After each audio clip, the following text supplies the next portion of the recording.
আজকে বানাবো রাগি chocolate cake. আর যেটা বানাচ্ছি আমি আপে প্যানের মধ্যে। তো আমি এখানে ডিম দিয়ে বানাচ্ছি। তো ডিমটা যদি না দিতে চাও অবশ্যই টক দই ইউজ করতে পারো। তো প্রথমে দেখো একটা ডিম নিয়েছি, তার সাথে নিয়েছি এর মধ্যে কফি পাউডার, আর এদিকে নিয়ে নিচ্ছি পরিমাণ মতো তেল, আর তার সাথে এখানে ভ্যানিলা এসেন্স। তো এই চারটে উপকরণকে ভালো করে কিন্তু প্রথমে মিশিয়ে নিতে হবে। নেওয়ার পর মিষ্টির জন্য এর মধ্যে দিয়ে দিচ্ছি চিনি।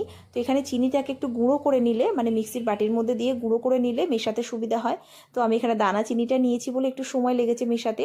তো যাই হোক, 1 চিমটে নুন দিয়ে দিলাম, আর দিয়ে দিচ্ছি রাগি আটা, আর তার সাথে এখানে আছে কোকো পাউডার আর বেকিং পাউডার, বেকিং সোডা।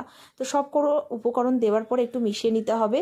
তো মেশানোর পরে এটা কিন্তু একটু দুধ দিয়ে যে কেকের যে ঘনত্বটা আসে ব্যাটারের সেরকমই আনতে হবে। তো অল্প অল্প করে দুধ এটার মধ্যে আমি অ্যাড করছি। প্রথমেই কিন্তু অনেকটা দুধ দেওয়া যাবে না, অল্প অল্প করে দুধ দিয়ে এই ব্যাটারটা বানিয়ে নিতে হবে। তো দেখো কেকের ব্যাটার একেবারেই রেডি হয়ে গেছে। অন্যদিকে কিন্তু গ্যাসের মধ্যে আমি যে আপে প্যানের মোল্ড সেটা বসিয়ে দিয়েছি গরম হওয়ার জন্য।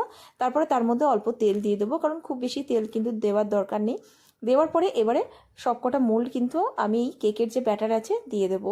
তবে পুরোটা ফিল করব না, উপর থেকে হালকা কিছুটা মানে গ্যাপ রেখে দেবো, কারণ এটা যখন কেক হয়ে ফুলে উঠবে তখন কিন্তু জায়গাটা অটোমেটিক্যালি ফুলে মানে জায়গাটা নিয়ে নেবে। তো যাই হোক, একটু গ্যাপ রেখেই দিতে হবে। তো ঢাকনা বন্ধ করে একদম লো ফ্লেমে কেকটাকে বানিয়ে নেব। তো দেখতেই পাচ্ছ সবগুলো কেক কিন্তু রেডি হয়ে গেছে। তো এইভাবে প্রত্যেকটা ব্যাচ আমি বানিয়ে নেব।